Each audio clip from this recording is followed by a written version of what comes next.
और बुलेटिन की शुरुआत करते हैं इस वक्त की बड़ी खबर के साथ। पीएचडी विभाग से जुड़ी खबर आपको बता दें, पीएचडी में फर्जीवाड़े और भ्रष्टाचार का मामला, जहां सीई दिनेश गोयल के खिलाफ एक और मामले में एसीबी अब जांच करेगी। मैसर्स भूरत्नम कंपनी के साथ मिलकर किया था ये बड़ा फर्जीवाड़ा। बिडिंग कैपेसिटी के झूठे शपथ पत्र से जुड़ा है ये पूरा मामला और जेजेएम के टेंडरों में मैसर्स भूरत्नम कंपनी ने लगाया था झूठा शपथ पत्र। आपको बता दें कि अधूरे कार्य को पूर्ण बताकर बिडिंग कैपेसिटी में किया गया था ये पूरा फर्जीवाड़ा। समाचार प्लस की खबर के बाद पीएचडी ने मांगी थी मामले को लेकर रिपोर्ट। तो रिपोर्ट में पहले तत्कालीन एक्सीएन सिद्धार्थ टाक ने कार्य बताया था अधूरा, लेकिन उच्च अधिकारियों के निर्देश पर दूसरे दिन बदल दी गई थी ये रिपोर्ट और तत्कालीन एसी प्रोजेक्ट एमपी सोनी और साथ में सीई दिनेश गोयल ने बनाया था ये दबाव। अब मैसर्स भूरत्नम कंपनी ने दोनों अधिकारियों के साथ की थी मामले की सौदेबाजी और फिर मिलीभगत से मैसर्स भूरत्नम कंपनी के खिलाफ नहीं की गई कोई कार्रवाई, बल्कि फर्जीवाड़ा उजागर होने के बाद भी कंपनी को दे दिया गया करोड़ों रुपए का काम और फर्जीवाड़े के इस गंभीर मामले को लेकर एसीबी में हुई थी शिकायत।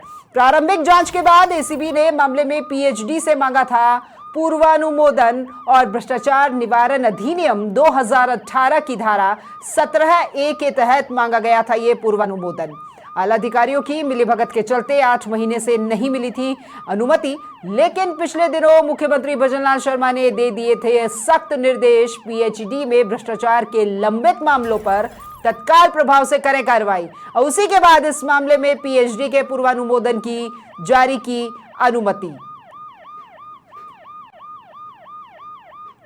तो पीएचडी विभाग में फर्जीवाड़े और भ्रष्टाचार से जुड़ा ये पूरा मामला, मैसर्स भूरत्नम कंपनी का ये फर्जीवाड़ा निकलकर सामने आया है। बिडिंग कैपेसिटी के झूठे शपथ पत्र दिखाए गए। जेजेएम के टेंडरों में मैसर्स भूरत्नम कंपनी ने लगाया था ये झूठा शपथ पत्र। आपको बता दें कि अधूरे कार्य को पूरा बता करके बिडिंग कैपेसिटी में यह फर्जीवाड़ा किया गया। समाचार प्लस की खबर के बाद पीएचडी ने भी इस मामले को लेकर रिपोर्ट मांगी थी, लेकिन तत्कालीन एक्सीएन सिद्धार्थ टाक ने इस कार्य को पूरा बता दिया रिपोर्ट में और उच्च अधिकारियों के निर्देश पर यह रिपोर्ट भी बदल दी गई दूसरे दिन।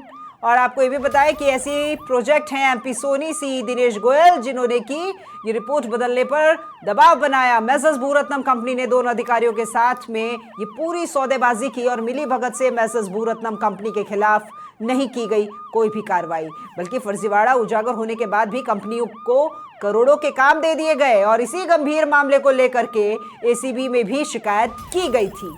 प्रारंभिक जांच के बाद में एसीबी ने मामले में पीएचडी से पूर्वानुमोदन भी मांगा था।